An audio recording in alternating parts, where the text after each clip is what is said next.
Gold trusted gold buyers. మీరు తాకట్టు పెట్టిన బంగారాన్ని విడిపించి ఈ రోజు ఉన్న మార్కెట్ ధరకు కొనబడును. అందరికీ నమస్కారం, నేను Swaroopa Potlapalli. Welcome to trending topic.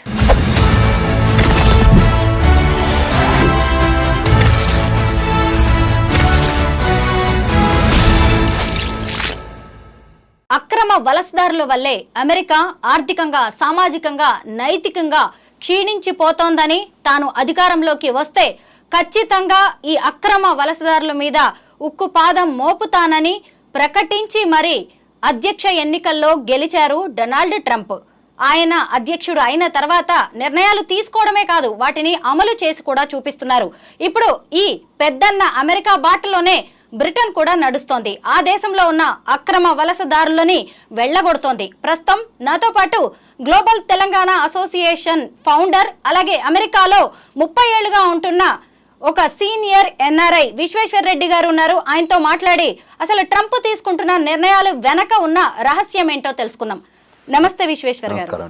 మనం చూస్తూనే ఉన్నాం కదా, ఇప్పటికే 104 మంది అమృత్సర్లో దిగిపోయారు మన భారతీయులు. ముఖ్యంగా వాళ్ళని కాళ్ళు చేతులకి సంకెళ్ళు వేసి తీసుకురావడం అనే దాన్ని మన భారత విదేశాంగ శాఖ కూడా తప్పుపట్టింది. కాకపోతే ఇవన్నీ మా రూల్స్, మేము అలాగే పంపిస్తాము అంది. దీని మీద మీ అభిప్రాయం ఏంటి? అంటే టిపికల్గా ఇప్పుడు మేము అక్కడ వెళ్ళినా కూడా డ్రైవింగ్లో వయలేషన్ చేసి, అంటే సీవియర్ వయలేషన్ చేసినా కానీ, అదేవిధంగా డియూఐ కేసులో అరెస్ట్ అయితే కానీ మాకు కూడా సంఖ్యలు ఇస్తారు. అంటే మేము గ్రీన్ కార్డ్ హోల్డర్లు కానీ, మేము సిటిజన్ కానివ్వండి, వాళ్ళకు కూడా ఇస్తారు. అదొక ప్రొసీజర్. అంటే అమెరికన్ లీగల్ సిస్టంలో ఏదైతే నామ్స్ పెట్టుకున్నారో ఆ ఫ్రేమ్వర్క్లోనే వాళ్ళు బిహేవ్ చేస్తారు. అది సీనియర్ ఆఫీసర్స్ కానీ, జూనియర్స్ ఆఫీసర్ కానీ, డైరెక్టర్ ఆఫ్ దట్ డిపార్ట్మెంట్ కానీ. అంటే వాళ్ళు అక్కడ అమెరికన్ లా ఎలా డిఫైన్ చేశారంటే, ఒక వరల్డ్లో ఉన్న 150 దేశాల పైన ఉన్న దేశస్తులు మా దేశంలో ఉండాలంటే మేము స్ట్రాంగ్ లా ఉంటే తప్ప వీళ్ళని అడ్మినిస్ట్రేట్ చేయలేమనే ఒక కాన్సెప్ట్ ఉంటుంది. ఎందుకంటే ఇది ఒక కంట్రీ నుంచి మన ఇండియా వాళ్ళు అనుకోండి ఒక డిఫరెంట్ ఐడియాలజీ ఉంటుంది, మిడిల్ ఈస్ట్ అనుకోండి ఒక డిఫరెంట్ ఐడియాలజీ ఉంటుంది, ఆఫ్రికన్ కంట్రీస్ అనుకోండి ఒక డిఫరెంట్ ఐడియాలజీ ఉంటుంది, సౌత్ అమెరికా అనుకోండి ఇంకో డిఫరెంట్. అంటే వాళ్ళు how they born, how they raise, how they వాళ్ళ సరౌండింగ్ పర్యావరణాన్ని బట్టి వాళ్ళు అట్లా ఫార్మేషన్ వస్తారు, అంతే కదా. సో వాళ్ళని అడ్మినిస్ట్రేట్ చేసే ఆ country it's an total immigrant country. మీ అందరూ తెలుసు 400 సంవత్సరాల క్రితం అక్కడ ఎవరు లేరు. ఈ 400 ఏళ్లలోనే అంత మైగ్రేషన్ జరిగింది. కొలంబస్ కనుక్కునే కంటే ముందు ఏం లేరు కదా ఆ దేశంలో. ఎవరు రెడ్ ఇండియన్స్ ఉండేవాళ్ళు, దాని తర్వాత పెద్ద సంఖ్యాబలం లేకుండే. ఇవాళ అంతమంది వచ్చారంటే మన వాళ్ళే ఒక 40 లక్షల మంది అక్కడికి వెళ్ళారంటే అది బ్రాండ్ న్యూగా వెళ్ళిన వాళ్ళే కదా. సో అంతమంది వెళ్తే ఒక మన కంట్రీ కాకుండా వరల్డ్లో ప్రతి కంట్రీకి కూడా రిప్రజెంటేషన్ ఉంది అందులో. సో ఉన్న కంట్రీలో ఉన్న వాళ్ళు ఆ కంట్రీలో నిలబడాలంటే, నివసించాలంటే, జాబ్ చేయాలంటే, చదువుకోవాలంటే నామ్స్ పెట్టాలి. ఆ నామ్స్కు వయలేషన్ చేస్తే శిక్షలు కూడా ఉండాలి అనే ఒక ఫ్రేమ్ వర్క్ ఉంటుంది. దానికి ఎటువంటి కౌంట్స్, అంటే ఏ ప్రాబ్లమ్స్కి ఎంత కౌంట్ ఇవ్వాలి, ఎటువంటి శిక్ష చేయాలి, సో ఎట్లా ట్రీట్ చేయాలి. If you violate this is our treatment. If you misuse this, you have this kind of treatment, you expect this treatment. The judgement అలా ఉంటుంది అన్నట్టు. సో ఏదైనా హత్య చేస్తే ఆ దేశంలో 300 ఏళ్ళ శిక్ష ఇస్తారు. 300 ఏళ్ళ శిక్ష అంటే ఎవరైనా 300 ఏళ్ళు బతకమంటే కదా. ఇన్ కేస్ ఇతను బతికితే వినెవర్ నో కదా. అప్పుడు మన వాళ్ళు ఇక్కడ ఏదో 7 ఏళ్ళు 14 ఏళ్ళ కారాగార శిక్ష ఇస్తుంటారు కదా. అలా కాకుండా వాళ్ళు ఏం చేస్తారు, 100 years 120 years చేస్తారు. ఇన్ కేస్ సమ్టైమ్స్ 104 years బతికితే. సో అలా అట్లా ఉంటే అందులో కూడా అంటే అంత క్వాలిటేటివ్ లా ఉంది, ఇంప్లిమెంటేషన్ కూడా అలా ఉంది. సో ఇప్పుడు these people they have a criminal background, they violated big time, they came to the country in wrong route. So there are the land borders, sea borders, air borders. అంటే మన వాళ్ళు ఏంటంటే మనం యూజువల్గా H1Bలు కానివ్వండి, what you call F1 students కానివ్వండి, B1 B2 కానీ మన వాళ్ళంతా Indians. Because out side connection ఉంది కాబట్టి వాళ్ళు మనమే ఫ్లైట్ల ద్వారా వెళ్తాం. కానీ ఇక్కడ ఏమవుతుందంటే ఈ కంట్రీకి 2 ల్యాండ్ బార్డర్స్ కంట్రీస్ ఉన్నాయి, ఒకటి కెనడా, 2 మెక్సికో. సో ఎవరైనా వెళ్ళాలనుకుంటే ఈ 2 రూట్ల ద్వారా లోపలికి వెళ్ళొచ్చు. మొన్న ఈ మధ్య ఒకటి జరిగింది, కెనడా నుంచి స్నో టైంలో బాగా స్నో పడుతుంది, అందులో చాలామంది బార్డర్ దాటడానికి అంటే కెనడా సైడ్ నుంచి అమెరికా రావడానికి బయలుదేరారు. స్నో స్ట్రామ్ క్రియేట్ అయింది, చల్లగా ఉంటుంది weather, freezing temperatures to snow స్ట్రామ్లో. అందులో చనిపోయి 2 నెలల తర్వాత బయట పడ్డాయి బాడీస్. అంటే ఆ స్నోలోనే ఉండిపోయింది. మళ్ళీ స్నో అంతా తగ్గిన తర్వాత వెళ్ళి చూస్తే ఆడ బాడీస్ ఉన్నాయి. అంటే ఆ తట్టుకోలేక అందరూ చనిపోయారు. ఇటువైపు ట్రక్కులలో వస్తారు, ట్రక్కులు టోటల్ క్లోజ్డ్గా ఉంటుంది, 40 మందిని వేసుకొస్తారు. అప్పుడప్పుడు ఎయిర్ అందాక కూడా చచ్చిపోతారు 40 మంది ఆ ట్రక్కులలో వచ్చి. అంటే తర్వాత టన్నెల్ రూపకంగా వస్తుంటారు. ఆ కంట్రీ ఏదోలాగా కంట్రీకి రావాలి. మెక్సికోకే రారు వాళ్ళు, డైరెక్ట్ కింద సౌత్ అమెరికన్ కంట్రీస్లో హోండరస్ కానీ, నికరాగోవా కానీ, గ్యాటిమాలా కానీ, కోస్టారీకా కానీ, అందులో మెల్లిమెల్లిగా బెలీజ్ రూపకంగా కానీ మెల్లగా మెక్సికో వస్తారు. మెక్సికోలో గ్యాంగ్స్ ఉంటాయి, వాళ్ళు తీసుకెళ్ళి డంప్ చేసేదానికి డబ్బు తీసుకొని. సో రకరకాల agencies, you name it, that agencies they bring them. ఒక టన్నెల్ క్రియేట్ చేశారు ఈ ఏజెన్సీ గ్రూప్. డబ్బు వచ్చాక డ్రగ్ కార్టెల్ ఉంటుంది కదా, వాళ్ళు ఏం చేస్తారు, ఈ డ్రగ్ను పంపడం కానీ, తర్వాత ఇది మన హ్యూమన్ ట్రాన్స్పోర్టేషన్, అది human trafficking and drug dealing, ఈ రెండిట్లలో మెక్సికో నెంబర్ 1. సో ఆ చేసే క్రమంలో వాళ్ళు ఏం చేస్తారు, సెటప్ చేసుకున్నారు. శాండియాగోకి ఒక 18 మైల్స్తోని అండర్ గ్రౌండ్లో టన్నెల్ బిల్డ్ చేశారు. సో అది కొన్ని సంవత్సరాలు ఉంది, దాన్ని గుర్తుపట్టడానికి చాలా రోజులు పట్టింది. ఈ క్రమంలో ఎంత వేల మంది అందులో కంట్రీకి లోపలికి వచ్చారు. సో ఒక 11 మిలియన్ ఇల్లీగల్ ఇమ్మిగ్రెంట్స్ కంట్రీలో ఉన్నారన్న విషయం కంట్రీ గుర్తించిన ఈ 11 మిలియన్ ఇల్లీగల్ ఇమ్మిగ్రెంట్స్ యూఎస్సిఎస్లో తెలిసిన వాళ్ళని ఏం చేయాలి కంట్రీ అయితే, వాళ్ళని లీగలైజేషన్ చేయాలి. ఎందుకంటే వీళ్ళందరూ ట్యాక్స్ ఫ్రీ మనీని ఎంజాయ్ చేస్తున్నారు, కంట్రీకి ట్యాక్స్ పే చేయట్లేదు. అంటే కంట్రీకి ఏ రకంగా కూడా వాళ్ళు బెనిఫిట్ కావట్లేదు. సర్వీస్ చేస్తున్నా కానీ వాళ్ళు క్యాష్ వస్తుంది, ఈ క్యాష్ను మళ్ళీ కంట్రీస్లో పంచడం, ఈ క్యాష్ను రకరకాల మిస్యూజ్ చేయడం. కంట్రీకి ట్యాక్స్ పేయర్ మనీ లేకపోతే కంట్రీ బిల్డ్ కాలేదు కదా.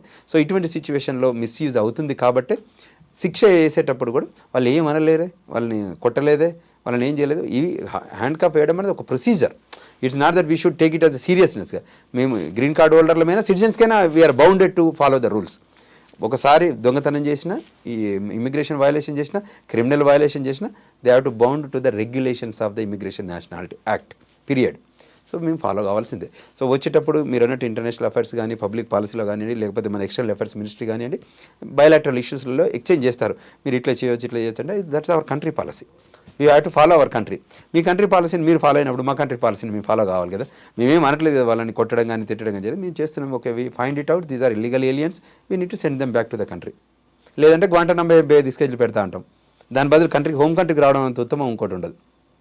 విశ్వేశ్వర్ గారు, ముఖ్యంగా 18,000 మంది భారతీయులు అక్కడ ఇల్లీగల్గా ఉంటున్నట్టుగా తేలింది. అలాగే వాళ్ళందరినీ కూడా విడతల వారీగా ఇదే సైనిక విమానాల్లో పంపించడానికి ట్రంప్ ఏర్పాట్లు చేస్తున్నారు. ముఖ్యంగా అమెరికా అంటే వలసదారులతో ఏర్పడిన దేశం, అది వాళ్ళు కూడా ఒప్పుకుంటారు. ఖచ్చితంగా మన దగ్గర నుంచి వస్తున్న రెవెన్యూ ఏంటో కూడా వాళ్ళకి తెలుసు. అయితే ఈ కెనడా, మెక్సికో వాళ్ళు ముఖ్యంగా మాదక ద్రవ్యాలని, డ్రగ్స్, కొకైన్ వంటి వాటిని ఎక్కువగా అక్కడికి ఇంపోర్ట్ చేస్తున్నారు, ఇల్లీగల్గా తీసుకొస్తున్నారు. పైగా అమెరికన్లని దానికి బానిసలుగా మారుస్తున్నారు అనేది అక్కడ ఎక్కువగా ఉన్న అపప్రద. అందులో భారత్ పాత్ర ఏమైనా ఉందంటారా? భారత పాత్ర తక్కువ ఉంది, భారత పాత్ర లేదనొచ్చు అందులో. కానీ దాన్ని ఆ పర్టికులర్ ఈ డ్రగ్ టెర్రరిజం కింద మార్చాడు. మొన్న మీరు విన్నారో వినలేదో, president Trump is first inaugural స్పీచ్లోనే క్లియర్గా చెప్పారు, దీన్ని I'm treating this as a drug terrorism. ఇప్పుడు ఏదైతే రెగ్యులర్ గ్లోబల్ టెర్రరిజం ఎలా ఉందో, I'm treating this as, because this is impacting our youth. Paralyse అయిపోతున్నారు, యూత్ అంతా పనిచేయలేకపోతున్నారు. ఈ డ్రగ్స్ బానిసలయ్యి అసలు దేశం నిర్మాణం జరగాలంటే యూత్ ఉండాలి. ఇవాళ ఇండియాకున్న స్ట్రెంతే యూత్. మనకు ఏజ్ గ్రూప్లో 18 నుంచి 35 మధ్యలో ఉన్న ఏజ్ గ్రూప్ ఎక్కువ ఉండడం వల్ల వర్కింగ్ కల్చర్ ఎక్కువ ఉంటుంది, పనిచేసే వాళ్ళు ఎక్కువ ఉంటారు. అమెరికాలో ఏంటి, వాళ్ళకి కంఫర్టబుల్ క్యాపబిలిటీస్ ఉన్న ఈ డ్రగ్ బానిసల హై స్కూల్లోకి వచ్చేసినాయి. ఇవాళ ప్రతి ఊర్లో దొరుకుతుంది అది. ఇప్పుడు డ్రగ్స్ అంతకుముందు పౌడర్ రూపకంగా, ఇంకో రూపకంగా, ఇప్పుడు చాక్లెట్ రూపకంగా వచ్చేసింది. సో గుర్తించలేనంత విధంగా నేను డైరెక్ట్ వెళ్ళి చేయొచ్చు.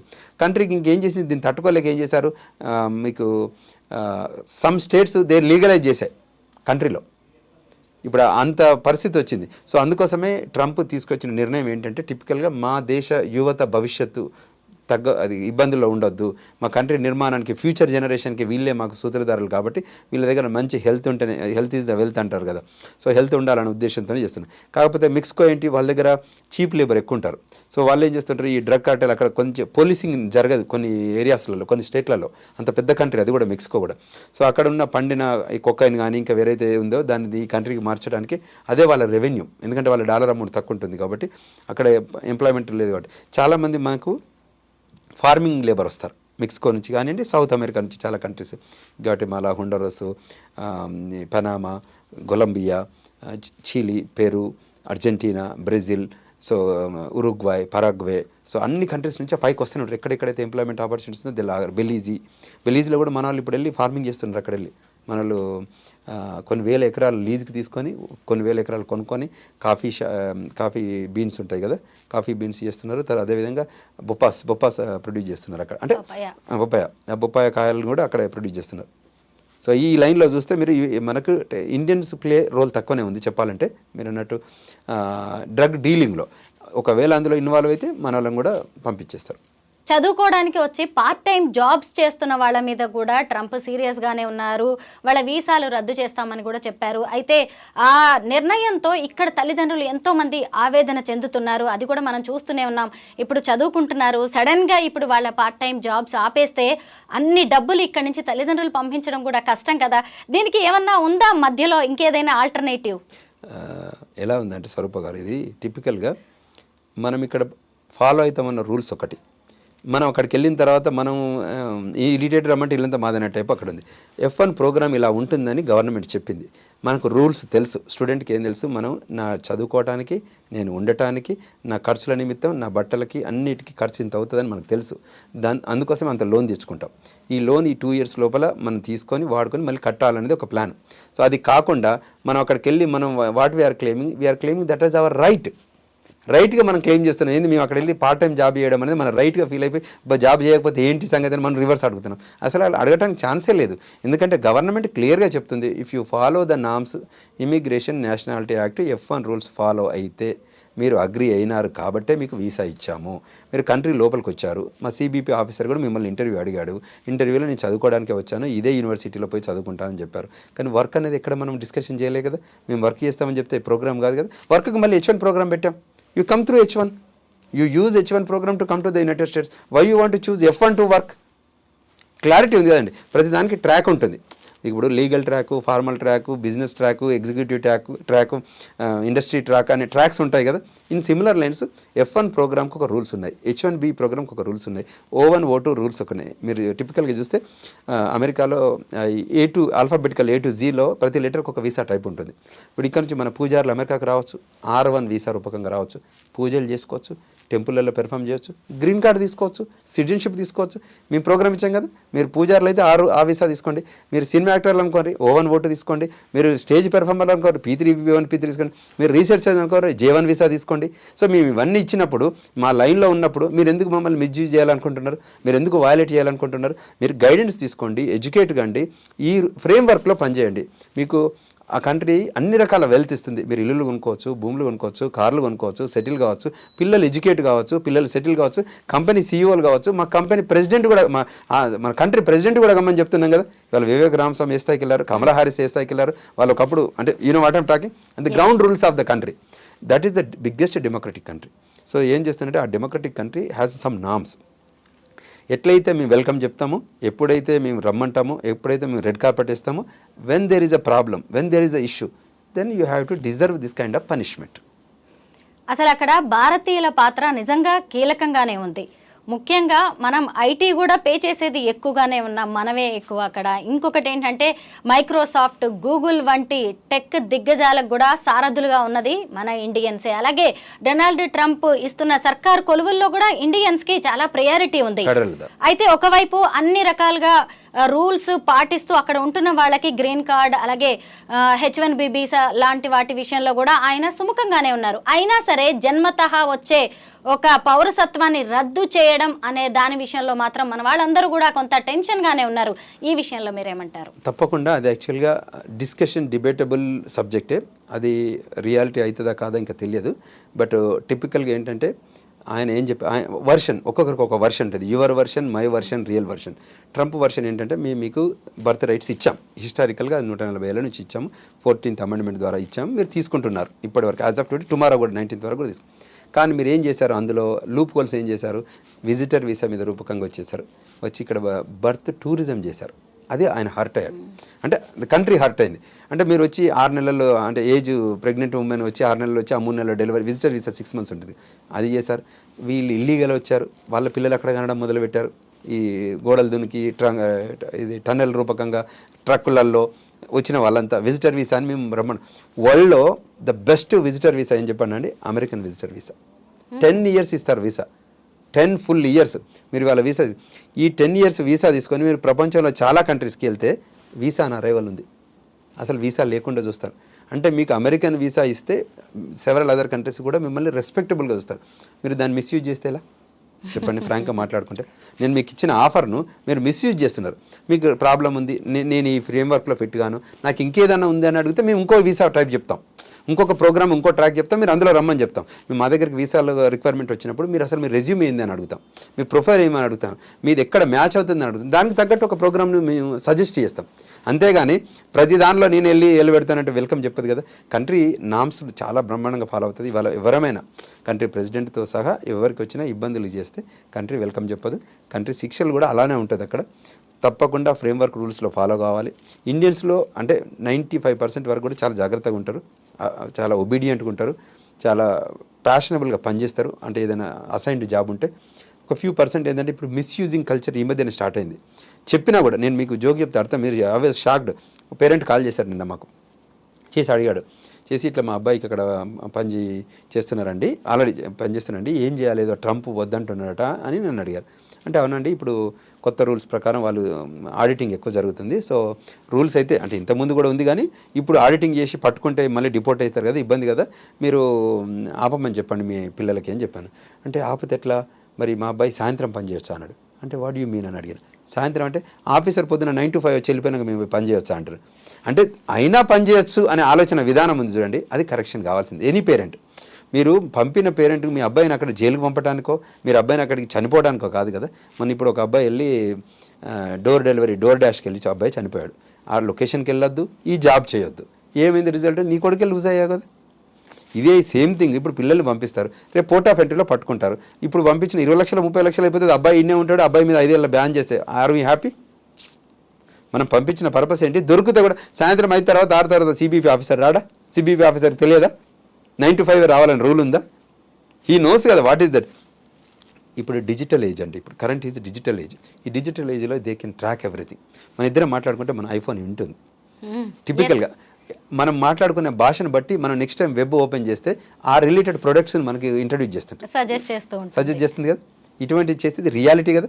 నేను కాదు, నన్ను ఎవరు ట్రాక్ చేస్తలేరంటే, ఫోన్ మాట్లాడుకుంటే నన్ను ట్రాక్ చేయట్లేదు అనుకుంటే ఎలా చెప్పండి? This is a smart phone and smartest things మనం యాక్టివిటీస్ని ట్రాక్ చేయాలనుకుంటే డిజిటల్ ఏజ్లో ట్రాకింగ్ ఉంది కాబట్టి మనం తప్పకుండా we have to follow the norms and based on that norms only you can comfortably settle.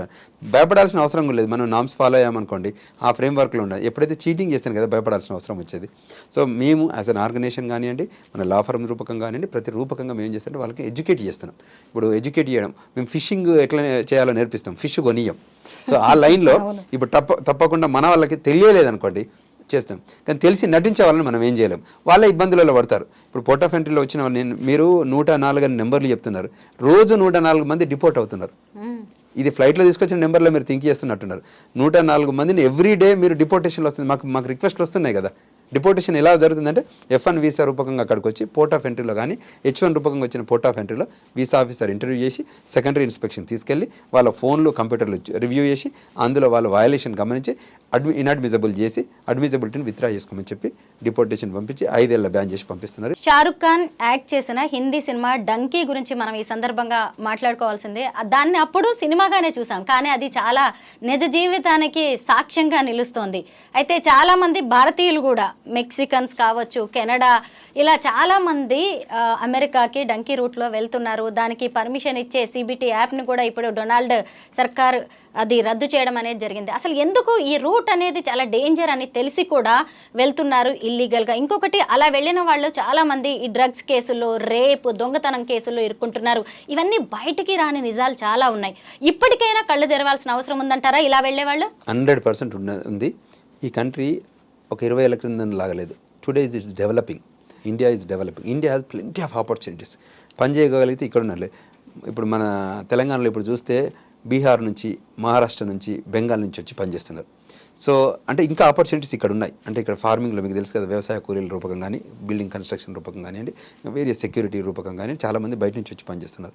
మేము కూడా వేరియస్ కంట్రీస్లో వెళ్ళి పనిచేస్తున్నాం. కంట్రీ నామ్స్, ఇక్కడైతే డెమోక్రటిక్ కంట్రీ, అక్కడ కూడా డెమోక్రటిక్ కంట్రీ. ఆ నామ్స్లో ఉండి పనిచేస్తే వీళ్ళు ఏం చేస్తున్నారు, ఈ పంజాబ్, గుజరాత్ ఏరియాస్ నుంచి ఉన్న వాళ్ళు చాలామంది ఇమిగ్రేషన్ను మిస్యూజ్ చేస్తున్నారు, డబ్బు కడుతున్నారు, వేరియస్ కంట్రీస్కి వెళ్తున్నారు.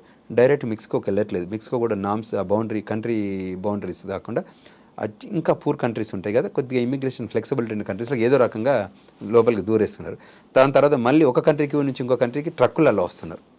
ల్యాండ్ బార్డర్స్ అంటే ఇవన్నీ మీరు చూస్తే సెంట్రల్ అమెరికా కానీ సౌత్ అమెరికా కానీ చూస్తే మీకు అందులో ల్యాండ్ బార్డర్ ద్వారా వస్తున్నారు. వచ్చిన వాళ్ళని డంప్ అయితే అందులో ఏం ఆలోచించి ఏం ఆశించి వస్తున్నారో కానీ వాళ్ళ జీవితాలు వాళ్ళే చనిపోతుంటారు. కాకపోతే వాళ్ళు ఎలా వస్తున్నారంటే మేము కాకపోయినా మా పిల్లలన్నా బాగుంటారు, అమెరికాలో పుట్టే పిల్లలని. కానీ ఇప్పుడు కొత్త రూల్తో ఒకవేళ ఇవన్నీ చూసే ట్రంప్ అడ్మినిస్ట్రేషన్ ఆ బర్త్ రేట్స్ తీసేశారు. వీళ్ళు ఈ రూట్లు whether you name it as donkey or whatever it is then pronouncing of the name, but bottom line everything is open హానెస్ట్గా చెప్పాలంటే మన భారతదేశం నుంచి 150 కోట్ల మంది వెళ్తున్నారు, ఇప్పుడు అవుతున్నారు కదా. అందులోకి వెళ్ళి క్వాలిటీగా మనం వెళ్ళి ప్రతి కంట్రీ కూడా వెల్కమ్ చెప్తుంది మన వాళ్ళని. ఎవ్రీ కంట్రీ వాళ్ళ కంట్రీ ఫ్రేమ్వర్క్లో మనం పని చేయగలిగినా, ఎడ్యుకేషన్ చేయగలిగినా, ఎంప్లాయ్మెంట్ క్రియేట్ చేయగలిగినా, బిజినెస్ చేయగలిగినా, ఫార్మింగ్ చేయగలిగినా వాళ్ళు రమ్మంటున్నారు. మరి అవి కాకుండా మీరు వెళ్ళి నేను షార్ట్కట్లో వెళ్తా అంటే అది మనకే ఇబ్బంది. డొనాల్డ్ ట్రంప్ తీసుకుంటున్న నిర్ణయాలు నిజంగా చాలా కూడా ఇలాగ ట్రెండింగ్ పాయింట్స్గా అయితే మారుతున్నాయి. ముఖ్యంగా ఈ మధ్య ఆయన ఇంకొక ప్రకటన చేశారు, అమెరికాలో ఆడ మగ మాత్రమే ఉంటారు, మూడో జెండర్ అనే వాళ్ళు ఖచ్చితంగా ఉండరు అని. ఇప్పటికే ఉన్న ట్రాన్స్జెండర్స్ మిలిటరీలో కావచ్చు, సైన్యం, అలాగే ఆరోగ్యం, ఇతర రంగాల్లో ఉన్న వాళ్ళని వేల మందిని కూడా ఇంటికి పంపిస్తూ, అది కూడా సగౌరవంగా నిర్ణయాలు తీసుకున్నారు. దీని మీద మీరేమంటారు? ట్రాన్స్జెండర్స్ హక్కుల గురించి చెప్పండి. కరెక్ట్. ఇప్పుడు వాటిలలో డిబేటబుల్ సబ్జెక్ట్, ప్రతిదాన్ని he may have his own opinion, మనం వద్దనలేము. కానీ సుప్రీంకోర్టు ఉంది అక్కడ, సుప్రీంకోర్టు కరెక్ట్ చేస్తుంది. అంటే ఆయన ఎగ్జిక్యూటివ్ ఆర్డర్స్ ఒక 100 తీసుకున్నారనుకోండి, ఒక 10-15 సుప్రీంకోర్టు నో అని చెప్పొచ్చు. అంటే ఆయన is only for president for 4 years, is not for life president. So ఈ డ్యూరింగ్ ద ప్రెసిడెంట్ టర్మ్లో ఆయనకున్న ఐడియాలజీ కానీ, పార్టీకున్న ఐడియాలజీ కానీ, ఆ ఐడియాలజీతో కొన్ని ప్రోగ్రామ్స్ ఇంట్రడ్యూస్ చేయవచ్చు. కానీ యాజ్ పార్టీ లైన్స్లో చేస్తే ఇది సుప్రీం కదా, అక్కడ వాళ్ళు ఏం చేస్తారు, డినే చేయొచ్చు. He has to follow. But previously last 4 year టర్మ్లో ఒకటి ఏంటంటే, ఫారెన్లో ఉన్న ఒక 7 countries ఉన్న వాళ్ళు మైగ్రేషన్ వస్తుంటే వాళ్ళని బ్యాన్ చేశాడు, travel ban on the 7 countries పెడితే సుప్రీంకోర్టు ఏం చెప్పింది, yes you did a good job అని అప్రూవ్ చేసింది. సో అట్లాంటి కంట్రీ ఇంట్రెస్ట్లో చేస్తే ఓకే పర్లేదు, కానీ గ్లోబల్ ఇంట్రెస్ట్లో చేస్తే ఒప్పుకోరు. ఇఫ్ ఇట్స్ కంట్రీ స్పెసిఫిక్ ఉంటే అది ఒక ప్రాబ్లం ఉంది, అక్కడ ఫిక్స్ చేసుకోవాలనుకుంటారు. కానీ ఇది ట్రాన్స్జెండర్ మెథడాలజీ అనేది ఒక కంట్రీలో లేదు, అది వరల్డ్లో ఉంది. సో ఇప్పుడున్న దానికి హానర్ చేయాల్సింది, రెస్పెక్ట్ చేయాల్సిన అవసరం ఉంటుంది. సో దానికి సుప్రీంకోర్టు కరెక్ట్ చేస్తుంది. ఇప్పుడు నేను చేసే ప్రతిదాన్ని ప్రజలు ఒప్పుకున్న సుప్రీంకోర్టు అయితే ప్రాసెస్లో నో చెప్పడానికి ఆస్కారం ఉంటుంది. విశ్వేశ్వర్ గారు, మీరు లాస్ట్ 3 decadesగా అమెరికాలో ఉంటున్నారు. అమెరికా రూల్స్ అండ్ రెగ్యులేషన్స్ ఎలా ఉంటాయో మీకు బాగా తెలుసు. మీరు ఇన్నేళ్ళుగా చక్కగా హ్యాపీగా అక్కడ ఫ్యామిలీతో ఉంటున్నారంటే మీరు అవన్నీ పాటించబట్టే ఖచ్చితంగా అక్కడ మీరు ఉన్నారు. అయితే ఈ మధ్య కాలంలో ట్రంప్ ఎఫెక్ట్తో డాలర్ డ్రీమ్స్ అనేవి కరిగిపోతున్నాయి, ఏ మాటకు ఆ మాటే. అయితే ఇప్పుడు ఆయన్ని ప్యాట్రియట్ అని మీలాంటి వాళ్ళు అంటే, లేదు సెల్ఫిష్ మోనార్క్ అనే వాళ్ళు కూడా ఉన్నారు. అయితే మన వాళ్ళు ఎందుకు ఇంకా అక్కడికే వెళ్ళాలని అంత ఆరాట పడుతున్నారు? ఇక్కడ అవకాశాలు లేవంటారా? మీరు అది చూశారు, మన ఇండియా పరిస్థితి మీకు తెలుసు. 30 ఏళ్ల క్రితం మీరు అన్నట్టు మేము వెళ్ళేటప్పుడు ఇక్కడ లేవు, అంత ఫెసిలిటేట్స్ లేవు. అంటే మీరు చూస్తే గ్రామీణ ప్రాంతాల్లో ఎడ్యుకేషన్ సిస్టమ్ లేకుండా, అప్పుడు ఇంజనీరింగ్ కాలేజీలు లేవు ఊర్లలో. ఇవాళ టౌన్ నుంచి సిటీకి వచ్చి, సిటీ నుంచి క్యాపిటల్కి వచ్చి, క్యాపిటల్ నుంచి మేము ఫారెన్ కంట్రీకి వెళ్ళాం. అప్పుడున్న మైగ్రేషన్ డిఫరెంట్, అప్పుడున్న బిజినెస్ ఆపర్చునిటీస్, అప్పుడున్న జాబ్ ఆపర్చునిటీస్, అప్పుడున్న రీసెర్చ్ ఆపర్చునిటీస్ ఇప్పుడు ఎక్కువ వచ్చాయి ఇండియాకి. సో అప్పుడు బ్రెయిన్ డ్రైన్ అయింది, ఇప్పుడు బ్రెయిన్ గెయిన్ అవుతుంది కంట్రీ. ఇవాళ ఇండియాలో ఆపర్చునిటీస్ ఉండడం వల్ల మళ్ళీ ఫారెన్ కంట్రీస్లో ఉన్న వాళ్ళు కూడా మళ్ళీ కంట్రీకి రావడానికి ఇష్టపడుతున్నారు. ఇక్కడ ఫెసిలిటీస్ కానివ్వండి, ఇన్ఫ్రాస్ట్రక్చర్. ఇవాళ హైదరాబాద్కి ఏం తక్కువ ఉందండి? You have everything, every product whatever they are selling in Washington DC, you are getting here. Every car whatever you are buying, travelling, the same car is there. ఇప్పుడు whatever I'm driving the vehicles, Lexus, Benz, whatever, everything ఇక్కడ దొరికిపోతుంది. మల్టీ-million dollar homes ఇక్కడ ఉన్నాయి. ఇక్కడ ఉన్న designers, ఆర్కిటెక్ట్లు, ఇంత మంచిగా ఉంది కదా, ఇట్స్ డెవలపింగ్ కదా. When you have family, home country, home advantage ఎప్పటికీ ఆ ఫ్రీడమ్, యువర్ అక్కడ సెకండరీ సిటిజన్ ఉండే బదులు ఇక్కడ హోమ్ కంట్రీలో ఉన్నంత ఉత్తమం ఉంది కదా. తర్వాత ఆపర్చునిటీస్ కూడా చాలా, ఇన్ఫ్రాస్ట్రక్చర్ ఆపర్చునిటీస్ పెరిగాయి. I was one of the speaker for this global opportunities మీద ప్రజెంట్ చేసాం. డెవలప్మెంట్ ఆపర్చునిటీస్ ఉన్నాయి, లీగల్ ఆపర్చునిటీస్ ఉన్నాయి, మన మేనేజ్మెంట్ ఆపర్చునిటీస్ ఉన్నాయి. కంట్రీ గ్రోత్కు ఉంది. వాళ్ళ సివిల్ ఏవియేషన్లో ఉన్నాయి, ఎవ్రీవేర్ ఎయిర్పోర్ట్లో. కొన్ని ఏరియాస్లో గ్యాప్ ఉంది, మీరు వెళ్ళండి, ప్రపంచంలో వెళ్ళండి, ఎక్స్ప్లోర్ చేయండి, నాలెడ్జ్ గెయిన్ చేయండి, అవి తీసుకొచ్చి రీఇంప్లిమెంట్ చేయండి ఈ దేశంలో. ఎందుకంటే ఇక్కడ పుట్టాం కాబట్టి. సరే, అక్కడ పుట్టిన పిల్లలకి గ్రీన్ కార్డు, సిటిజన్షిప్ ఇచ్చిన వాళ్ళు అక్కడ ఉండవచ్చు, కానీ వేరే ఇక్కడ ఉన్న వాళ్ళని మాత్రం యూటిలైజ్ చేసుకునే ఆపర్చునిటీ ఉంది. సో మ్యాగ్నానిమస్ థింకింగ్ చేయగలిగిన, లేకపోతే మెచ్యూరిటీ మైండ్ సెట్ ఉండగలిగిన, డెలివరబుల్ చేయగలిగితే this is the best country to live. India. So అది ప్రపంచానికి ఇది స్వర్గసీమ టైపు. ఈ కంట్రీలో ఉన్నంత ఫ్రీడము, ఈ కంట్రీలో ఉన్నంత లిబర్టీ, ఈ కంట్రీలో ఉన్నంత స్వేచ్ఛావాయువులు ఎక్కడ స్వీకరిస్తాను చెప్పండి? అంత కంఫర్టబుల్గా life with your own family, your cousins, friends ఉన్నారు కాబట్టి I wish everybody can come back and incorporate your talent. ఇప్పుడు ప్రపంచాన్ని మనం 360 డిగ్రీలు చూసుకునే ఆపర్చునిటీ ఉంటుంది ఒకసారి కంట్రీ బయటికి వెళ్తే. సో నేను వెళ్ళమని చెప్తాను. చాలామంది కూడా మేము ఏమంటారు, మీరు యూ ట్రావెల్. ఇప్పుడు నేను పెద్దపల్లిలో పుట్టాను, కరీంనగర్కి వెళ్ళాను, హనుమకొండకి వెళ్ళాను, హైదరాబాద్కి వచ్చాను, న్యూయార్క్ వెళ్ళాను, వాషింగ్టన్ డీసీ వెళ్ళాను. ఇవాళ ప్రపంచంలో అన్ని దేశాలు తిరుగుతున్నాను. తిరగడం వల్ల నేను ఆ కంట్రీ కామర్స్ ఎలా ఉంది, ఆ కంట్రీ పొలిటికల్ ఎలా ఉంది, ఆ కంట్రీ జియోగ్రఫీ ఎలా ఉంది, కంట్రీ బిజినెస్ ఆపర్చునిటీ ఉంది, కంట్రీ ఎడ్యుకేషన్ ఆపర్చునిటీ ఉంది, అంటే ఇవన్నిటిని కూడా మేము చెప్పగలిగే ఆ స్థాయిలో ఉన్నాం. అంటే ఆ వెళ్ళి చూస్తేనే కదా మాకు తెలిసింది. So world became a global village. So it's now the digital age. So everything మనం ఫేస్బుక్లో కానీ, వాట్సాప్లో కానీ, గూగుల్లో కానీ అంటే ప్రపంచాన్ని మేము చూడొచ్చు. మీరు ఇక్కడ కూర్చొని న్యూజిలాండ్లో ఏం జరుగుతుందో వాచ్ చేయవచ్చు. మేము అంటే యూనో వాట్ ఇంత మంచిగా ఉన్నప్పుడు మనం ఇక్కడ కూడా యూజ్ చేసుకోవచ్చు కదా. ఎఫెక్టివ్గా వాడుకోగలిగితే గ్రోత్ ఆపర్చునిటీ ఉంది. ఇంకా ఆడియన్స్ అక్కడ తక్కువ, ఇక్కడ యూజర్స్ అంటే ఐ మీన్ ద యూజబిలిటీ. ఇవాళ ఇక్కడ ప్రొడక్ట్ చేసేవాళ్ళు బిజినెస్ మోడల్లో చాలా గ్రోత్ ఆపర్చునిటీ. ఎందుకంటే India has a big market compare to America. అమెరికాలో 30 నుంచి 40 కోట్ల మంది ఉన్నారు, ఇక్కడ 150 కోట్ల మంది ఉన్నారు. యూజర్స్ ఉన్నట్టే కదా మనకు. ఏ ప్రోడక్ట్ మీరు ఇంట్రడ్యూస్ చేసినా ఇంతమంది మీరు యూజ్ చేస్తారు. సో అందువల్ల you have a great opportunity in your home country. Please come back and do big difference. That's the reason I'm planning to come back to India. So I want to make my rest of the life to serve this country. So ఆ లైన్లో నేను ఇక్కడికి రావాలని ఆలోచిస్తున్నాను. అంటే that is an opportunity. I gain lot of knowledge. I travelled across the globe. దాన్ని తీసుకొచ్చి share చేయడం వల్ల, ఎడ్యుకేట్ చేయడం వల్ల, కౌన్సిల్ చేయడం వల్ల వీళ్ళు మిగతా వాళ్ళు నెక్స్ట్ జనరేషన్ ఇప్పుడు 18 నుంచి 21 నుంచి 35 మధ్యలో వెళ్ళే వాళ్ళు చాలామంది ఉంటారు గ్లోబల్ ఆపర్చునిటీస్ కోసం. We are providing as our organisation. So you please come back to us, get educated properly and do your job perfectly and settle comfortably. Donald Trump 2017 నుంచి 2021 వరకు తొలిసారి ఆయన అధ్యక్షుడిగా ఉన్నారు. అయితే ఆయన అధ్యక్షుడిగా లేని గత 4 ఏళ్లలో ఇల్లీగల్ ఇమిగ్రెంట్స్ పెరిగిపోయారు. అలాగే డ్రగ్ టెర్రరిజం అనేది కూడా పెరిగిపోయింది. క్రైమ్ రేట్ కూడా పెరిగిపోయిందని సర్వేలే చెప్తున్నాయి. మరి ఇప్పుడు ట్రంప్ తీసుకుంటున్న ఈ దూకుడు నిర్ణయాలు గత ప్రభుత్వాలు ఎందుకు తీసుకోలేకపోయాయి? Correct, good question. పొలిటికల్ లైన్స్లో డిఫరెంట్ పార్టీస్కి డిఫరెంట్ ఐడియాలజీ ఉంటుంది, డిఫరెంట్ ఎగ్జిక్యూషన్ మైండ్ సెట్ ఉంటుంది. సో డెమోక్రటిక్ పార్టీ ఒకటి, అక్కడ 2 పార్టీల వ్యవస్థ అమెరికాలో. Republican Party, Democratic Party. Republican Party more rightist wing ideology ఉంటుంది. Democratic Party more flexible ideology, more open immigrant friendly అని అంటారు చెప్పడానికి. రిపబ్లికన్ పార్టీ ఉంటుంది. Republican Party is pressurising that legal immigration.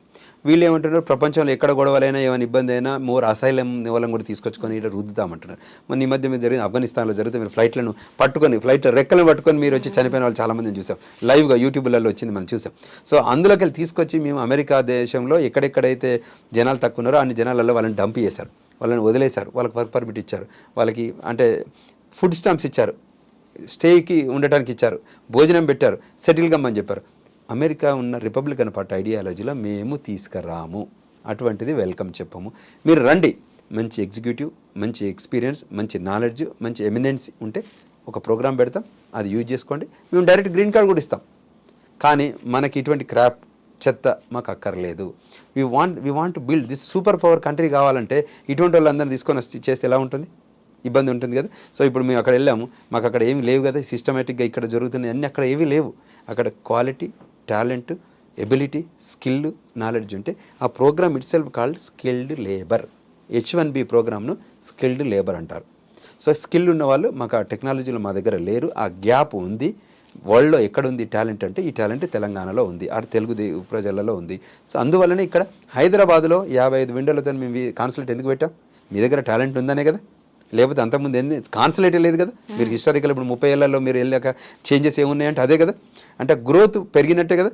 అంటే వాళ్ళు the pool of talent, Telugu pool of talent గొప్పగా ఉంది కాబట్టి మాకు మీరు కావాలి కాబట్టి మేము ఇక్కడ ఒక కాన్సులేట్ పెట్టాం. కాన్సులేట్ పెట్టిన పర్పస్ వీసాలు రిజెక్ట్ చేయడం కాదు, డిపోర్టేషన్ చేయడం కాదు.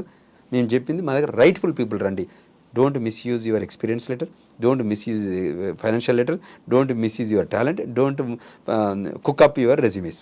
అది వాళ్ళు చెప్పడం అంతే తప్ప ఎవరు వచ్చినా కూడా వెల్కమ్ చెప్తున్నారు. ట్రంప్ తీసుకుంటున్న నిర్ణయాలని భారత్ సీరియస్గా అబ్జర్వ్ చేస్తోంది.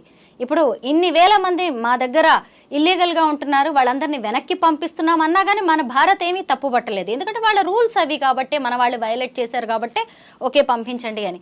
అయితే ఒకవేళ తర్వాత కూడా మన భారతీయులు అక్కడ నచ్చక గనక వెనక్కి వస్తే ఇక్కడ అన్ని అవకాశాలు ఉన్నాయా, మనకొచ్చే డాలర్స్ తగ్గిపోతాయి, ముఖ్యంగా అంత మంచి లైఫ్ని ఇవ్వగలమా అని కూడా మనం ఆలోచించుకోవాల్సిన పరిస్థితులు వచ్చాయి. ఇప్పుడు ప్రధానమంత్రి కూడా మళ్ళీ వెళ్తున్నారు అంటే మొదటి నుంచి కూడా డొనాల్డ్ ట్రంప్కి ప్రధానమంత్రి నరేంద్ర మోదీకి మంచి రిలేషన్స్ అయితే ఉన్నాయి.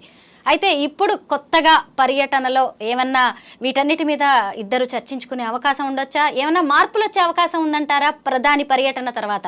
తప్పకుండా ఉంటుంది. Good that is a great friendship ఇక్కడ ఇవాల్వ్ అవుతుంది. Trump and Modi they have very good friendship. అంటే చాలా తక్కువ మందికి ఉంటుంది opportunity.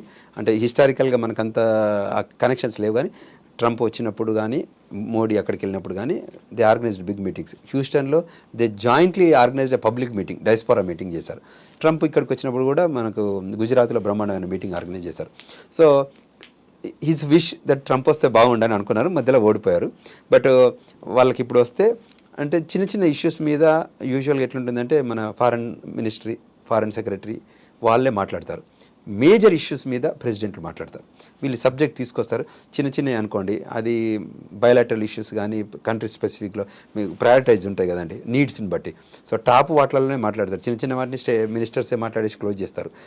If it's impacting our economy, our commerce secretary మాట్లాడతారు. If it's impacting our immigration, our external affairs minister మాట్లాడతారు. అంటే వేరియస్ సెక్టర్స్ వాళ్ళు మాట్లాడుతూ ఉంటారు.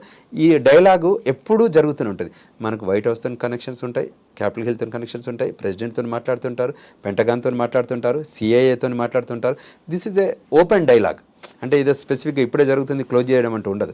ఇవన్నీ డిపార్ట్మెంట్లు ఉంటాయి. గవర్నమెంట్ డిపార్ట్మెంట్ ఆఫ్ స్టేట్ పనిచేస్తుంది బ్రహ్మాండంగా, డిపార్ట్మెంట్ ఆఫ్ లేబర్ పనిచేస్తుంది, డిపార్ట్మెంట్ ఆఫ్ జస్టిస్ పనిచేస్తుంది, డిపార్ట్మెంట్ ఆఫ్ అంటే whatever every single department will work with Indian department. America కూడా మన well recognised, well respect in చేస్తుంది. This is also democratic country. ఇక్కడ రాజరికం ఉండో, ఇక్కడ టెర్రరిజం కాదు. మనము టెర్రరిజం ఇంపాక్ట్ అయ్యామో, అమెరికా టెర్రరిజం ఇంపాక్ట్ అయింది. అందులో కూడా మనం షేక్ హ్యాండ్ చేసుకుంటుంటాం. సో వరల్డ్ ఎక్కడైతే టెర్రరిజం ఉందో ఏరిపారేయడానికి these countries will work together. Donald Trump was very serious about Pakistan issues. ఆయన టిపికల్గా చెప్తారు అక్కడ టెర్రరిజం ఉంది కాబట్టి మేము దాన్ని అసలు ఎంటర్టైన్ చేయమని. చాలా ప్రీవియస్ ప్రెసిడెంట్ వాళ్ళు డబ్బు పంపించారు పాకిస్తాన్కి. He is not willing to send money to Pakistan or Afghanistan or any other country. Country alliance అయితే తప్ప వాళ్ళు రారు, పనిచేయరు. సో ఆ లైన్ ఫ్రేమ్వర్క్లో ఉన్న కంట్రీస్ని వెల్కమ్ చెప్తారు. వీళ్ళిద్దరు మాట్లాడడం గ్లోబల్ ఆపర్చునిటీస్ మీద మాట్లాడవచ్చు, తర్వాత G8 మీటింగ్స్ మీద మాట్లాడవచ్చు, G20 దాని మీద మాట్లాడవచ్చు. కంట్రీ ఇండియాను ఇక్కడెక్కడైతే ప్రమోట్ చేస్తారో ఆ ప్రమోషన్ ఆబ్జెక్టివ్స్ గురించి మాట్లాడవచ్చు. ట్రంప్కున్న అంటే నీడ్స్ని మాట్లాడవచ్చు. తర్వాత అసెట్స్, యూజువల్గా డిఫరెంట్గా న్యాచురల్ రిసోర్సెస్ ఉంటాయి కదా. ఇక్కడ మనకి natural resources pool of talent. ఇండియాకున్న న్యాచురల్ రిసోర్స్ ఏంటంటే pool of talent, extraordinary STEM talent. Science, technology, engineering, మ్యాథమెటిక్స్లో ఉన్న పిల్లలు మనకి వాళ్ళకి బాగా ఉపయోగపడతారు ప్రపంచంగా. మనకున్నంత ఎబిలిటీ, మనకున్నంత నాలెడ్జ్, మనకున్నంత ఇంటెలెక్చువల్ థాట్ ప్రాసెస్, మనకున్నంత లీగల్ ఎబిలిటీ, రీజనింగ్ ఇవన్నీ ఎవరి దగ్గర లేవు. అందువల్లనే మనం అక్కడ సెటిల్ కాకుతాం. మీరు ఇంతకుముందు అన్నట్టు అన్ని కంపెనీల సీఈఓలు మన వాళ్ళు ఎందుకుంటున్నారు? ప్రపంచంలో చాలామంది కూడా ఉన్నారు కదా. మెజారిటీ కంపెనీల సీఈఓలు అంతా మన తెలుగు వాళ్ళు, ఇండియన్స్ చాలామంది వచ్చారు టాప్ కంపెనీస్లలో. మరి చిన్న చిన్న కంపెనీస్ కూడా కాదు, ఏదో చిన్న కంపెనీలు న్యాచురల్గా మన వాళ్ళు ఓన్ చేస్తున్నారు. బట్ మేజర్గా టాప్ 100లో, టాప్ 500లో కూడా, S&P 500లో కూడా చాలామంది, ప్రతిదీ ఒకటే కాదు, ఒక సీఈఓజే కాదు, there are several director positions కానివ్వండి, ఎగ్జిక్యూటివ్ పొజిషన్స్ కానీ ఉన్నారు. అదేవిధంగా మీరు ఇంతకుముందు చెప్పినట్టు ఫెడరల్ గవర్నమెంట్లో ఉన్నారు, గవర్నర్స్ ఆఫీసెస్లో ఉన్నారు, తర్వాత సెనేటర్లకు వచ్చారు, కాంగ్రెస్మెన్లకు వచ్చారు, తర్వాత స్టేట్ సెనేట్లకు వస్తున్నారు. రేపు మనం ఓన్ చేసుకోబోతున్నాం ఆ కంట్రీలో ఓన్. రేపు మీరు Vivek Ramaswamy name it self ఇది తెలుగు ఇండియన్ నేమ్ కదా, వివేక్ రామస్వామి. శ్రీరామ్ రేపు పొద్దునే ఆయన కాదు, కమలా హ్యారిస్, కదా, ఇట్లా చాలామంది వస్తున్నారు రేపు అప్కమింగ్ వస్తున్న వాళ్ళు. రేపు we don't know when he becomes a president, then what is his ideology. He knows కదా వేర్ హీ కేమ్ ఫ్రమ్. వాళ్ళ పేరెంట్స్ ఏమో ఇమిగ్రెంట్ ఇంక్లూడింగ్ ట్రంప్ కూడా. Trump wife itself she is an immigrant. Think about that. She is an immigrant. She is not an American born lady కాదు, or first lady. She is born in other country and she became a green card holder, then she became a citizen, then married to Trump. తెలుసు కదా మీకు third wife. So అందుచేత in that line there are opportunities ఉన్నాయి. చాలా open discuss చేయొచ్చు. మీరు surprise, మీరు white house ముందే ఒక లేడీ కూర్చొని ఉంటుంది, ఒక టెంట్ ఉంటుంది, దాని ముందే ప్రొటెస్ట్ చేస్తుంటారు వైట్ హౌస్ ముందే. దాన్ని తీయరు, దాని అట్లే ఉంటుంది. అందులో ఆమె ఉంటుంది, మీరు అమెరికన్ ప్రెసిడెంట్, మీరు American ideology, American process wrong అని చెప్తుంటుంది. They welcome it. Tell you that is your opinion, you can say that. మీరు చేస్తారు వరల్డ్ వైడ్ వెళ్ళి మీరు అందరిని కిల్ చేస్తుంటారు, మీరు వరల్డ్ వైడ్ వెళ్ళి మీరు న్యూక్లియర్ వార్ చేస్తున్నారు, అవన్నీ చేస్తారని ఇక్కడ వైట్ హౌస్ ఇంటి ముందే పెట్టుకొని కూర్చుంటారు, టెంట్లు వేసుకొని కూర్చొని ఉంటుంది. సో అంటే అంత వెల్కమింగ్ కంట్రీ ఉన్నప్పుడు మనం మిస్యూజ్ చేయడం బాగుండదు అనేది మా ఉద్దేశం. ఆ లైన్లోనే మేము ఎడ్యుకేట్ చేయగలుగుతున్నాం, అందువల్లనే చెప్పగలుగుతున్నాం. సో ఆ లైన్లో ఉండగలిగితే there are plenty of opportunities ఆ కంట్రీలో ఉంది. గ్లోబలైజేషన్లో ఉన్నాయి కాబట్టి మీరు వెళ్ళండి అనేది, రండి అంటే నేను అక్కడ ఉన్నాను కాబట్టి రండి అని చెప్తున్నాను. ఎవరిని కూడా మీరు ఆగండి, ఇంక ట్రంప్ వచ్చాడు కాబట్టి మీరు రావద్దు అనట్లేదు. ట్రంప్ ఉండగా కూడా మీరు రావచ్చు. ట్రంప్ అడ్మినిస్ట్రేషన్ టైంలో కూడా దెర్ ఆర్ ఆపర్చునిటీ. రేపు పొద్దున ట్రంప్ మన యుఎస్ మాస్టర్స్ చేసిన మన వాళ్ళందరికీ డైరెక్ట్ గ్రీన్ కార్డు కూడా ఇవ్వచ్చు. మీరు అది యూటిలైజ్ చేసుకోండి, కష్టపడి మీరు focus on that $100,000 job, don't focus on $10 job. Vishweshwar garu, ఇప్పుడు మనం ఖచ్చితంగా బ్రిటన్ గురించి కూడా మాట్లాడుకోవాలండి. ఎందుకంటే అమెరికా ఒకవైపు చెప్పి మరీ యాక్షన్లోకి దిగితే, బ్రిటన్ ఏమో గుట్టు చప్పుడు కాకుండా చడి చప్పుడు లేకుండా ఇక్కడ అక్రమ వలసదారుల మీద ఉక్కు పాదం మోపుతున్నారు. యూకే అధ్యక్షుడు, ముఖ్యంగా యూకే ప్రధానమంత్రి కీర్ స్టార్మర్, ఆయన కూడా అంతే. ఇప్పుడు అక్కడ కూడా తనిఖీలు చేస్తే, ముఖ్యంగా భారతీయ రెస్టారెంట్ల మీద చేస్తే, అక్కడ కూడా ఇల్లీగల్ ఇమిగ్రెంట్స్ చాలా మంది తేలారు, అందులో కూడా భారతీయులు ఉన్నారండి. మరి ఇప్పుడు బ్రిటన్ తీసుకుంటున్న ఈ స్టెప్స్ మీద, యూకే ప్రభుత్వ చర్యల మీద మీరేమంటారు? వాళ్ళ ప్రభుత్వం వాళ్ళ ఫ్రేమ్వర్క్లో లా ఆఫ్ ద ల్యాండ్ ఏది ఉంటే వాళ్ళు ఏ నిర్ణయం తీసుకున్నా మనం అబాయిడ్ కావాల్సిందే. There is no second to it. మనకు ఆ ఇమిగ్రెంట్ కంట్రీలోకి ఒక ప్రోగ్రామ్ ఉంటుందండి. అది F1 ప్రోగ్రామా, H1 ప్రోగ్రామా, H2B ప్రోగ్రామ్, అంటే స్కిల్డ్ వర్కరా లేకపోతే ఫార్మ్ వర్కరా అంటుంది. అమెరికా కానీ లండన్ కానీ మా రెస్టారెంట్లో పనిచేయాలనే ప్రోగ్రామ్ పెట్టలే కదా. మరి మీరు వచ్చి రెస్టారెంట్లో ఎట్లా పనిచేస్తారు? మేము ప్రోగ్రామ్ పెడితే మీరు వచ్చి పనిచేయండి, మీరు చెఫ్గా రండి, నాట్ ద వర్కర్. ఫ్రంట్ ఆఫీస్లో వర్క్ చేస్తారు, క్లీనింగ్ చేసేది అనుకుంటుందండి. అది అమెరికన్ వర్కరు, అది British worker job, not Indian worker job. మీరు ఇళ్ళనే వెళ్ళొద్దు. మీరు మంచి కేక్ బేక్ చేయండి, మీరు మంచి కేక్ తయారు చేయండి, ఇండియన్ చెఫ్గా ఉండండి, అంటే బ్యాక్ సైడ్ కిచెన్లో ఉండండి, మీరు చెఫ్ వీసా తీసుకొని రండి, we welcome it, because that is we open a programme. Front ఆఫీస్లో పనిచేసేవి జాబులు మావి, please don't do that job. అవి జాబుల కోసం ఆ $10 $8 కోసం మనం వెళ్ళి ఆ రెస్టారెంట్లో, ఇండియన్ రెస్టారెంట్లో పనిచేయాలన్నా కూడా వాడు లీగల్ పేపర్ వర్క్ ఉన్న వాళ్ళే పనిచేయాలి. ఇల్లీగల్ వాళ్ళు వచ్చి పనిచేస్తే మేము రైడ్ చేసే అథారిటీ ఉంటుంది, అరెస్ట్ చేయాల్సి ఉంటుంది, చేతులకు బేడీలు వేయాల్సి ఉంటుంది, పంపించాల్సిందే. ఆ ఫ్రేమ్ వర్క్లు మేము ప్రోగ్రామే పెట్టినప్పుడు మా దేశంలో వచ్చి మీరు ఎట్లా పనిచేస్తున్నారు అనే ఆలోచన వారికి ఉంటుంది కదా. సో దాని కరెక్షన్లో భాగమే తప్ప ఇండియన్స్ మీద కోపమనో లేకపోతే వేరే కంట్రీస్ మీద కోపం ఏం లేదు. They love Indians. అమెరికా కానివ్వండి, బ్రిటిష్ కానివ్వండి, వరల్డ్లో ఎక్కడైనా కానివ్వండి, చాలా నీ ఐలాండ్ కంట్రీస్కి వెళ్ళాను, సౌత్ అమెరికన్ కంట్రీస్కి వెళ్ళాను, ఏ కంట్రీకి వెళ్ళినా they respect Indians. Plus 90% of our Indian leadership కానీ ఇండియన్ వర్కర్స్ కానీ they created lot of wealth in that country and they are very loyal. They are law of the land follow అవుతుంటారు, ఏ కంట్రీకి వెళ్ళినా గ్రో అవుతుంటారు, opportunity. అక్కడ ఉన్న country specific president office కానీ ప్రైమ్ మినిస్టర్ ఆఫీస్లో కూడా మేజర్ రోల్ ప్లే చేసే వాళ్ళంతా కూడా మన వాళ్ళే. ఈ వేరియస్ కంట్రీస్లో, నాట్ ఓన్లీ కంట్రీ.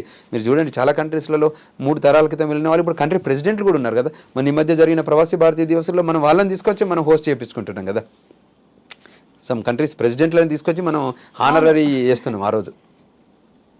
సో ఆ లైన్లో ఉన్నప్పుడు తప్పకుండా మీరు అది బ్రిటిషే కానివ్వండి, అది వేరియస్ కంట్రీస్, యూరోప్లో అన్ని కంట్రీస్లలో కానివ్వండి, they are not welcoming restaurant workers because that there is no programme. మనమే వెళ్ళి కొత్తది క్రియేట్ చేసుకొని మనం అక్కడ పనిచేస్తున్నాం. 2 weeks 3 weeks back I was there in London. నేను రెస్టారెంట్లో చూశాను కదా, మళ్ళీ అదే స్టూడెంట్లు వెళ్ళి అక్కడ పనిచేస్తున్నారు.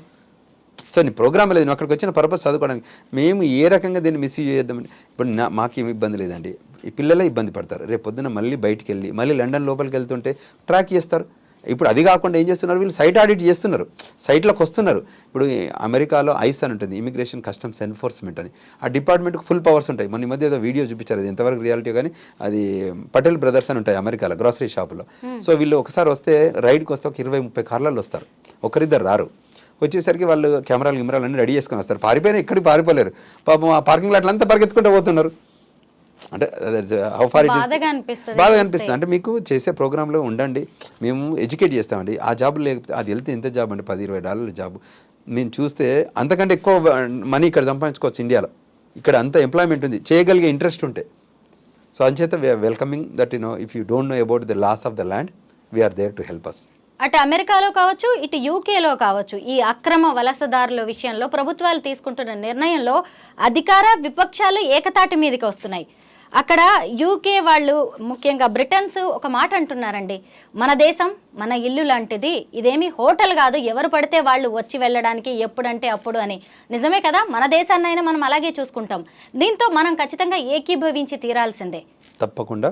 అది హోటల్ అయినా కూడా 1 నైటా 2 నైటా 3 నైట్స్ అని కాంట్రాక్ట్ ఉంటుంది. అవును. రావచ్చు, మా హోటల్ కూడా రావచ్చు, మా ఇంటికే కాదు మా హోటల్గా మీరు ట్రీట్ చేయొచ్చు, కానీ అవి నైట్సే, నాట్ పర్మనెంట్. పైగా ఇల్లీగల్ పనులు చేయకూడదు. మీరు వచ్చింది స్టేకి, మీరు స్టేనే చేయండి, మీరు వర్క్ చేయడానికి రావట్లేదు. మీరు నైట్ ఉండండి, మళ్ళీ నెక్స్ట్ డే వెళ్ళిపోండి. అంటే మీరు చెప్తారు కదా, హోటల్స్లో ఏముంటుంది, ఈవినింగ్ 3 o'clock రావాలి, మార్నింగ్ 11 o'clock వెళ్ళిపోవాలి ఉంటుంది. మీరు నైట్ ఓవర్ నైట్ స్టేకి వచ్చారు. ఈ డ్యూరేషన్ ఆఫ్ ద స్టే అంటారు ఈ వీసా టైప్స్లలో కూడా. మీరు డ్యూరేషన్ ఆఫ్ స్టే అది 6 months, అది 3 months, అది 6 years, అది 10 years అని డ్యూరేషన్ ఆఫ్ స్టే ఉంటుంది. మీరు దానికి బైడ్ అయి ఉండండి తప్ప మీరు సొంతగా వచ్చేసి ఇల్లు కూడా నాదే, ఈ దేశం నాదే అనుకొని ఇల్లీగల్ వాళ్ళం కాదు.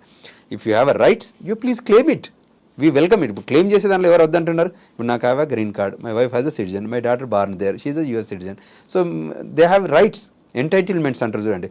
She is a naturalise citizen, my wife is a birth, my daughter is a birth citizen, I'm a green card holder.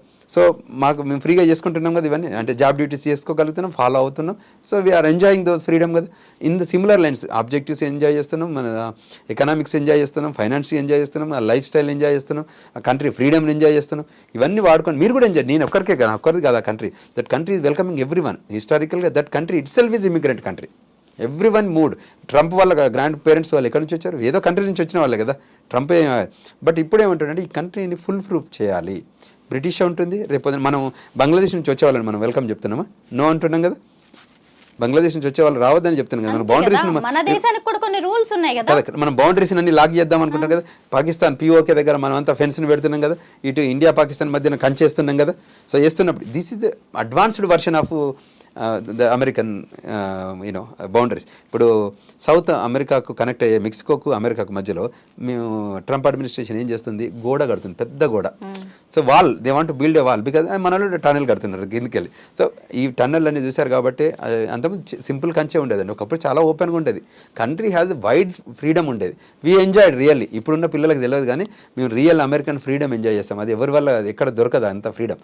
మీరు చెప్పాను చూడండి, ప్రెసిడెంట్ని తిడుతుంటే ప్రెసిడెంట్ చూసుకుంటే నవ్వుకుంటే వెళ్ళిపోతాడు. ఇక్కడైతే ఎలా ఉంటుంది, పోలీసులు తీసి బయట పడేస్తారు ముందు. అసలు ఫస్ట్ ఇంటూ ఉండనే ఉండదు. అవును, సైకిల్స్ మీద కూడా వెళ్తూ ఉంటారు కదా అక్కడ. చాలా ఉంటుంది అక్కడ. గవర్నర్కి సెక్యూరిటీ అని ఇవన్నీ ఉండదు. చాలా ఫ్రీడమ్గా ఉంటుంది. ఇవాళ పనులు వాళ్ళే చేసుకుంటారు. మన ఇక్కడలాగా ఉండదు. చాలా సిస్టమేటిక్గా ఉంటుంది.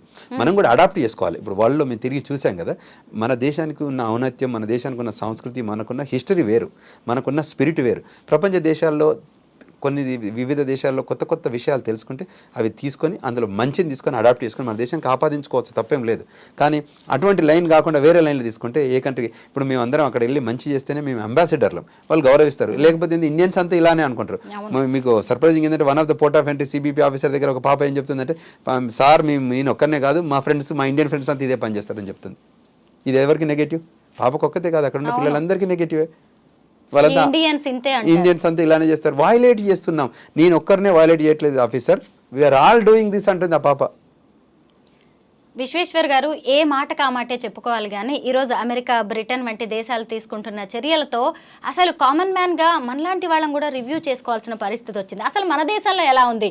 మన దేశంలో అక్రమ వలసదారుల విషయంలో మనం ఏం చేస్తున్నాం, రోహింగ్యాలను ఎందుకు వెళ్ళగొట్టలేకపోతున్నాం అని కూడా మనం ఆలోచించాల్సిన పరిస్థితి వచ్చేసింది.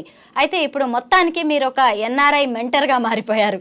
చాలా మందికి కూడా మీరు మార్గనిర్దేశం చేస్తున్నారండి. నిజంగా మీ ఇంటర్వ్యూస్ వింటే మాత్రం ట్రంప్ తీసుకుంటున్న నిర్ణయాల్లో ఉన్న ఒక లోతు అవన్నీ కూడా తెలుస్తున్నాయి. భవిష్యత్ కార్యాచరణ, మన దేశం కూడా ఒక కామెంట్ కూడా చేయలేని పరిస్థితిలో మనం కూడా ఉన్నాము. అయితే ఇప్పుడు సరే, చదువు కోసం ఎడ్యుకేషన్ వీసా మీద వెళ్ళి అక్కడ పార్ట్ టైం జాబ్ చేయలేక చదువు అయిపోయాక వెనక్కి వచ్చే వాళ్ళు కావచ్చు, లేదంటే ఇల్లీగల్ ఇమిగ్రెంట్స్ కావచ్చు, లేదంటే జాబ్ కోసం వెళ్ళి రకరకాల కారణంతో వెనక్కి వచ్చే వాళ్ళు కావచ్చు. ఇక్కడికి వచ్చిన తర్వాత పరిస్థితులు మాత్రం వేరుగా ఉంటాయి. మన ఇండియన్ మెంటాలిటీ ఎలా ఉంటుందో తెలుసు కదా. మన పక్క వాళ్ళు చేసే కామెంట్స్, మన బంధువులు అనే మాటలు, ఇవన్నీ తెలుసు కదా.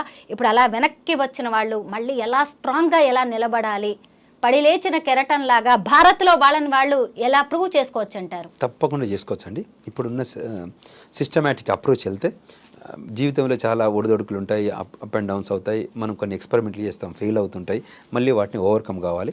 India has lot of opportunities. So ఒక ఎఫర్ట్ ట్రై చేస్తాం, వర్కౌట్ కాలేదు, మళ్ళీ ఎఫర్ట్ పెట్టుకోవాలి. Our life is not ending right now. So you have plenty of life. During that life when you have నెత్తురుంది, సత్తు ఉంది, ముందుకెళ్ళి ఏది చేయాలన్నా మనకు భారతావని ముందటుంది, వెల్కమ్ చెప్తుంది, ఇబ్బంది ఏం లేదు. మన వాళ్ళకి ఆపర్చునిటీ, టేక్ గైడెన్స్, అడ్వైజెస్. మీరు ఎంతమంది చెప్పారు, నేను ఈ ట్రంప్ దాని సబ్జెక్టుల మీద I talk to several people, I gave some good advises, communication చేశాం.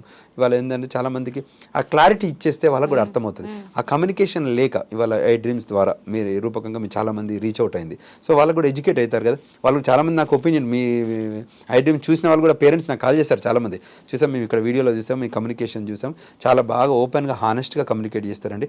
ఈ విషయం మాకు తెలిస్తే మేము కూడా దాని ఫ్రేమ్వర్క్లోనే ఉంటాం కదా, మా పరిమితి లేదో మాకు తెలుస్తాయి కదా, మా పరిధి ఏందో మాకు తెలుస్తుంది కదా. మీరు చాలా జాగ్రత్తగా చెప్పించారు, వీ లైక్ డిట్ ఐ డ్రీమ్స్ అని వాళ్ళు నాకు ఫీడ్బ్యాక్ ఇస్తారు కదా. అక్కడ రాయని వాళ్ళు కొందరు ఎక్స్ప్రెస్ చెప్తారు. ఎగ్జాక్ట్లీ, అక్కడ రాస్తే వాళ్ళ ఐడెంటిటీ బయటకు వస్తుంది కదా. సో ఐడెంటిటీ కాకుండా నాకు చాలా కాల్స్ వచ్చాయి, మేము we liked it because the communication open honest, ఒక ఇంట్లో మాట్లాడుకున్నట్టు విషయాలు షేర్ చేసుకున్నట్టుంది. మాకు ఆ విషయాలు ముందు తెలియదండి, వాళ్ళు చాలా బాగా తెలిసింది. ఆ మీడియం బాగుంది. సో ఎక్కడెక్కడ సిస్టమ్ ఉంది, ఎక్కడెక్కడ ఆపర్చునిటీస్ ఉన్నాయి, ఎక్కడెక్కడ ఇమిగ్రేషన్ లాస్ పనిచేస్తున్నాయి, ఎక్కడెక్కడ సపోర్ట్ సిస్టమ్ ఉంది, మీరు ఆ రూపకంగా ముందుకు వచ్చేస్తారంటే వీఆర్ థ్యాంక్ఫుల్ టు అని మన మీడియా ఐ డ్రీమ్స్ కూడా థ్యాంక్ యూ చెప్పారు. నిజంగా మీ ఇంటర్వ్యూ చూస్తే ట్రంప్ డెసిషన్స్ మీద ఎవరికైనా గనక అపార్థాలు కానీ లేదంటే అపోహలు ఉంటే అవన్నీ తొలగిపోతాయి. ముఖ్యంగా మన భారతదేశం ఎంత గొప్పదో తెలుస్తుందండి. పైగా పక్క దేశాలకు వెళ్ళినప్పుడు వాళ్ళ రూల్స్కి, వాళ్ళ నిబంధనలకి, వాళ్ళ రాజ్యాంగానికి లోబడి మనం ఎలా బతకాలో తెలుసుకోవచ్చు. Thank you so much Vishweshwar Reddy గారు. Thank you.